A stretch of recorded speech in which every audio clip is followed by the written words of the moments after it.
মই আজি আমাৰ হেৰগাঁও জিলাত BPF দলৰ যি নাটকীয় জইনিং আমাৰ 27 তাৰিখত এই হালিংদোৱাত, 30 ছেপ্টেম্বৰত মুদৈগুৰি আৰু 1 অক্টোবৰত খৈৰাবাৰী, এই তিনিটাত যি নাটকীয়ভাৱে BPF-এ ৰাইজক আঁৰত ৰাখি ভুৱা দি যি জইনিং চেৰিমনি কৰিলে, তাৰ প্ৰতিক্ৰিয়া হিচাপে মই আজি তিনিটা ব্লক কমিটিৰ সভাপতিসকলক লৈ আজি প্ৰতিক্ৰিয়া প্ৰকাশ কৰিবলৈ বিচাৰিছোঁ যে 27 তাৰিখে তেখেতসকলে হালিংদৰৰ বৰদলৈ ভৱন, স্মৃতি ভৱনত তেখেতসকলে জইনিং চেৰিমনি কৰিছিলে। তাত তেখেতসকলে প্ৰায় 1700 জইনিং কৰা বুলি কৈছিল। কিন্তু আমি জানিব পৰা মতে, আমি তাৰ পৰা তথ্য পোৱা মতে মাত্ৰ জনসাধাৰণৰ বা মানুহৰ সমাগম মাত্ৰ 500হে হৈছে, আৰু তাতে তেখেতসকলে 1700 জইনিং দেখাইছে। তাত আমি কিবা কৰা মতে, পৰ্যবেক্ষণ কৰা মতে আমাৰ UPPL-ৰ কোনো কৰ্মী তাত এজনো নাই, জিৰ', বিগ জিৰ'। আৰু তেখেতসকলে হঠা ঢোল বজাই বিৰত যোগদান বুঢ়া বুলি ক'বলৈ গৈ আছে। ইয়াৰ পিছত তেখেতসকলে মুদৈগুৰিত 30 অক্টোবৰত, 30 ছেপ্টেম্বৰত তেখেতসকলৰ কালাইগাঁৱৰ স্থানীয় বিধায়ক দুৰ্গাদাস বড়োৰ নেতৃত্বত এটা ভুৱা, তেখেতসকলৰে সভাপতিক ভুৱা এটা তথ্য দি বাহিৰৰ পৰা বহুতো আমাৰ মাইনৰিটি ভাইসকলক আনি তেখেতসকলে বিৰত যোগদান কৰা বুলি দেখুৱালে। সাংবাদিক বন্ধুসকলৰ কিছু সাক্ষাতত তেখেতসকলে আমি দেখা পালোঁ তথ্যমতে, আমি আগতেও BPF-ত আছিলোঁ, আকৌ এতিয়াই BPF-ত জইন কৰিছোঁ বুলি তেখেতসকলে কিছু সাক্ষাৎকাৰ লোৱা আমি দেখা পালোঁ।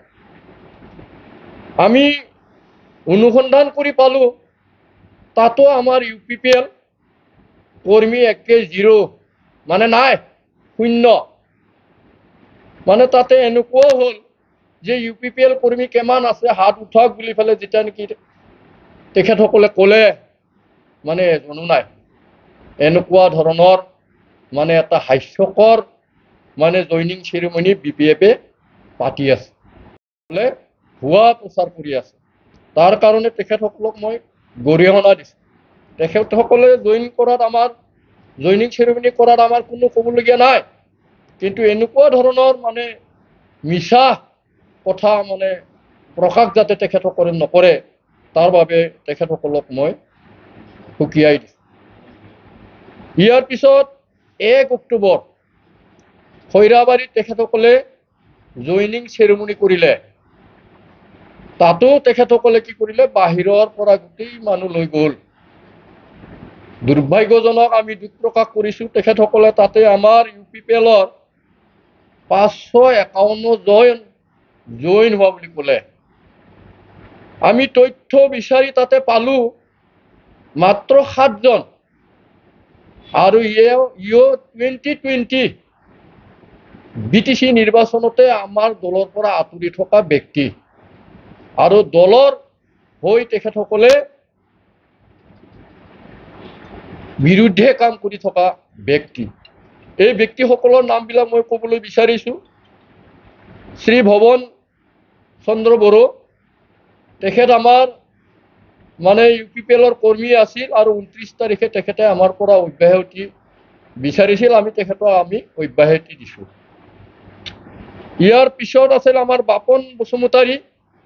2020 ইলেকশ্যনৰ পিছত BPF-ৰ চৰকাৰ গঠন কৰিবৰ কাৰণে হষ্ট ট্ৰেইনিং তেখেতে আমাৰ UPPL দলৰ কিছুমান MCLA কিনিবৰ কাৰণে প্ৰচেষ্টা চলাইছিল, আৰু তেখেতে ধৰা পৰি সেই দিনাৰ পৰাই আমাৰ দলৰ পৰা আঁতৰি আছিল আৰু BPF-ৰ হৈ কাম কৰি আছিল। লাবণ্য স্বৰ্গীয়াৰী, বিষ্ণু বড়ো, প্ৰতাপ বৰ্মন, লয়ন স্বৰ্গীয়াৰী, ইয়াৰ পিছত হ'ল আপোনাৰ হিমাংশু ৰাভা। এই 6জন ব্যক্তিও 2020 নিৰ্বাচনৰ পৰাই আমাৰ দলৰ পৰা আঁতৰি থকা আৰু আমাৰ দলৰ বিৰুদ্ধে কাম কৰি থকা। এই হিচাপে তেখেতসকলে BPF-ত জইন কৰাত এক প্ৰকাৰ আমাৰ UPPL-ৰ খৈৰাবাৰী ব্লক কমিটিৰ এটা দলীয়ভাৱে আমাৰ বিৰুদ্ধে কাম কৰা মানুহ কম হোৱাৰ কাৰণে আমাৰ কাৰণে লাভজনকহে হৈছে। আৰু তেখেতসকল যোৱাৰ কাৰণে বহু BPF কৰ্মীয়ে আমাৰ দলত যোগদান কৰাৰ মত প্ৰকাশ কৰিছে। আৰু আমি কেইদিনমানৰ পিছত আমি জইনিং চেৰিমনীবিলাক পাতিম। আমি ৰাইজক ভুৱা দি নহয়, আমি তথ্য সহকাৰে আমি জইনিং চেৰিমনীবিলাক পাতিম আৰু নিশ্চয় আমাৰ সাংবাদিক বন্ধুসকলে প্ৰকাশ কৰিলে আপোনালোকে তথ্যবিলাক মানে একে স্পষ্টভাৱে বুজি পাব যে মই 15 বছৰ শাসন কৰাৰ শাসনকালত যেহেতু মানে আমাৰ BTC চৰকাৰ বা হাগ্ৰামাৰ নেতৃত্বাধীন BPF চৰকাৰৰ কোনো মিছন আৰু ভিজন নাছিল। আৰু এই মিছন আৰু ভিজন নথকাত কাম কৰি কৰি যিখিনি BPF নেতা, যিখিনি BPF কৰ্মী, এই BPF কৰ্মীসকলে কিন্তু আমাৰ UPPL দলত বহু যোগদান কৰিছে। আমাৰ খৈৰাবাৰীত ভূঞাঘাটত প্ৰায় 700ৰ পৰা 800লৈ আমাৰ BPF কৰ্মী আমাৰ দলত জইন কৰিছিলে। আৰু এই জইন কৰা ব্যক্তিসকলক মানে ভুলক্ৰমে জবৰদস্তি তেখেতসকলে ভাবুকি দি মানে খৈৰাবাৰীক জইন কৰাত তেখেতসকলে মানে BPF মানে জিন্দাবাদ বুলি ক'ব দিওঁতে মানে UPPL জিন্দাবাদ বুলি ফালে কৈ থকা মানে পৰ্টেল নিউজত মানে তথ্যটো আছে। আৰু এই তথ্যবিলাক আপোনালোকে পাব। যেহেতু আমাৰ প্ৰমোদ বড়ো ডাঙৰীয়াৰ নেতৃত্বত UPPL, BJP আৰু BSPৰ যি চৰকাৰ, তাৰ যেহেতু মিশন আৰু ভিজন আছে, সকলো জনগোষ্ঠীৰ কাৰণে উন্নয়নমূলক মানে কামৰ কাৰণে সুকীয়া মানে আমাৰ সেলবিলাক বনাই দিয়া হ'ল। যেহেতু আমাৰ চেন্ট্ৰেল সেলৰ পৰা আমাৰ ডিস্ট্ৰিক্টত 8টা সেল আছে, সকলো জনগোষ্ঠীক নিজৰ হৈ কাম কৰিবৰ কাৰণে আমাৰ UPPL দলে যেহেতু সুবিধা দি আছে। ডেকা সকলৰ কাৰণে ক্ৰিয়াৰ ব্যৱস্থা, সংস্থাপনৰ ব্যৱস্থা, সুপাৰ 50ৰ ব্যৱস্থা, বৰ্তমান আমাৰ ক্ৰিয়াৰ কাৰণে আমাৰ সন্তোষ ট্ৰফি, ISPL, দুৰণ কাপ, এই গোটেই প্ৰতিযোগিতাবিলাক আমাৰ দলৰ পৰা কৰি দিয়া হৈছে। আৰু ডেকা সমাজক মানে ইউথছক মানে ভৱিষ্যতৰ যি উজ্জ্বল যি মানে ৰাস্তা বা ভৱিষ্যত চৰকাৰে ইউথৰ কাৰণে কি কৰিব বিচাৰিছে এইটো স্পষ্টভাৱে প্ৰকাশ কৰাৰ কাৰণে গোটেই ডেকা সমাজবিলাক আমাৰ UPPL দলত আছে। সকলক 15 বছৰে তেখেতসকলে কি কৰিছিলে? আন্ধাৰত ৰাখি কিনা বেচা কৰিছিলে। কোনো তেখেতসকলৰ মিছন আৰু ভিজন নাছিলে। আমাৰ দল চৰকাৰত অহাৰ 3 বছৰ পূৰ্ব নোহোৱাতে মহিলাসকলৰ কাৰণে এটা ভিজন কৰিলে। সেই ভিজনৰ দ্বাৰা মহিলাসকলক ইতিমধ্যে 3865 আত্মসহায়ক গোটক প্ৰথম কিস্তি হিচাপে 25,000 টকা দিলে। আৰু এই বিশ্বাসত মহিলাখিনিও আজি আমাৰ UPPL দলক মানে আশ্বাসত লৈছে। ইয়াৰ পিছত আৰু আমাৰ বিভিন্ন জনগোষ্ঠীৰ মানুহৰ মাজত যেহেতু হাগ্ৰামা চৰকাৰে কোনো অধিকাৰ দিয়া নাছিলে, বৰ্তমান বিশেষকৈ আমাৰ মাইনৰিটি ভাইসকলক এটা মিছা কথাত বিশেষকৈ যিটো উচ্ছেদ অভিযানৰ সম্পৰ্কে তেখেতে নিজেই মানে 1700ৰ ওপৰৰ ব্যক্তিসকলক মানে উচিত জাননী কৰাৰ কাৰণে তেখেতে এটা প্ৰচেছ কৰি থৈ গৈছিল। এই কথাটো আজি মানে আদালতত মানে কিবা হৈ আছে, এই আইনৰ দ্বাৰা এই উচ্ছেদ অভিযানৰ কাৰণে প্ৰক্ৰিয়া হৈ আছে। এই প্ৰক্ৰিয়াটো আমাৰ দলে UPPL দলে কি কৰিছে, তেখেতসকলক সংস্থাপনৰ দ্বাৰাই যাতে উচ্ছেদটো কৰোৱা হয়, হাগ্ৰামাৰ যিটো নীতি, এই নীতিটোৰ বিৰুদ্ধে যাতে আমাৰ মানুহখিনিক সম অধিকাৰ দিয়াব পাৰি, তাৰ কাৰণে আমাৰ দলে কিন্তু কাম কৰি আছে। অব্যাহত মানে উচ্ছেদ অভিযানটো এতিয়া বৰ্তমান স্থগিতকৰণ আমাৰ UPPL দলৰ পৰা কৰোৱা হৈছে। আৰু উচ্ছেদ অভিযানৰ পৰা যাতে মাইনৰিটি ভাইসকলে যাতে পৰিত্ৰাণ পায়, তেখেতসকলে যাতে চৰকাৰৰ দ্বাৰা সহায় হয়, এই কাৰণে কি কৰা হৈছে, আমাৰ যোৱা কালি 2 তাৰিখত মিছন বৈশ্যমতী, এই মিছন বৈশ্যমতী লঞ্চ কৰা হৈছে আমাৰ BTR চৰকাৰৰ পৰা। যিসকলে উচ্ছেদ অভিযানৰ সন্মুখীন হৈছে, তেখেতসকলে এই মিছন বৈশ্যমতীত আবেদন কৰক, আৰু এই মিছন বৈশ্যমতীৰ দ্বাৰা তেখেতসকলে কি পাব, তেখেতসকলৰ যি ন্যায়, এই ন্যায়টো তেখেতসকলে পাব। আৰু যদি উচ্ছেদ হয়, তথাপিও তেখেতসকলে পুনৰাই মানে সংস্থাপনটো পাব।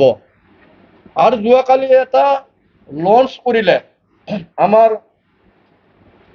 মানে প্ৰমোদ বড়ো ছাৰে, UPPL BSP আৰু BJP চৰকাৰে এই লঞ্চৰ দ্বাৰা মানে ঠেংফাখৰি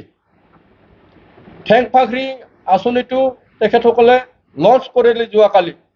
আমাৰ BTCত 420টা VCTC আছে, আৰু এই 420টা VCTCত কি দিব, ঠেংফাখৰিৰ অধীনত, আঁচনিৰ অধীনত এজন শিক্ষিত ছোৱালী বা মহিলা এটা VCTC মানে তেখেতসকলে কি কৰিব, এপইণ্টমেণ্ট দিব। আৰু এই এপইণ্টমেণ্টৰ দ্বাৰা আমাৰ মানে যিখিনি শিক্ষিত ছোৱালী বা শিক্ষিত মহিলা, তেখেতসকলক সংস্থাপন দিবলৈ বিচাৰিছে। আৰু গাঁৱত VCTC লেভেলৰ গাঁৱত যিখিনি আমাৰ শিক্ষিত মহিলা বা ছোৱালী আছে, তেখেতসকলক ঘৰে ঘৰে গৈ তেখেতসকলে ছ'চিয়েল মিডিয়াৰ জ্ঞান তেখেতসকলে বিনা পইচাই মানে প্ৰদান কৰিব। এই গোটেইবিলাক আঁচনি, মিছন আৰু ভিজন যিহেতু আমাৰ মানে দলে ৰাইজক দি আছে, আৰু সেইকাৰণে ৰাইজে আমাৰ UPPL দলত বিশ্বাস আৰু আশ্বাস ৰাখি সকলোৱে আমাৰ দলত যিসকলে BPFৰ মানে জনা ব্যক্তি আছে, তেখেতসকলো আমাৰ মানে UPPLক সমৰ্থন জনাই কাম কৰাটো আমি দেখিবলৈ পাই আছো। আৰু হাগ্ৰামা মহিলাক মই মানে ধিক্কাৰ দিওঁ যে তেখেতৰ যিখিনি নেতা, তেখেতসকলৰ যি নাটক, এই নাটকৰ জৰিয়তে যাতে তেখেতে আৰু ভৱিষ্যতত মানে জয়নিং চেৰিমনিবিলাক নকৰে, আৰু আমাৰ মাজত যাতে প্ৰপাগাণ্ডা নকৰে, তাৰ কাৰণে তেখেতক মই পুনৰাই মানে সকীয়াই দিছোঁ। আৰু ভৱিষ্যতত আমাৰ UPPLৰ দলৰ মানে ভালৰ কাৰণে ৰাইজৰ যি মতামত, এই মতামতটো মই সন্মান জনাইছোঁ।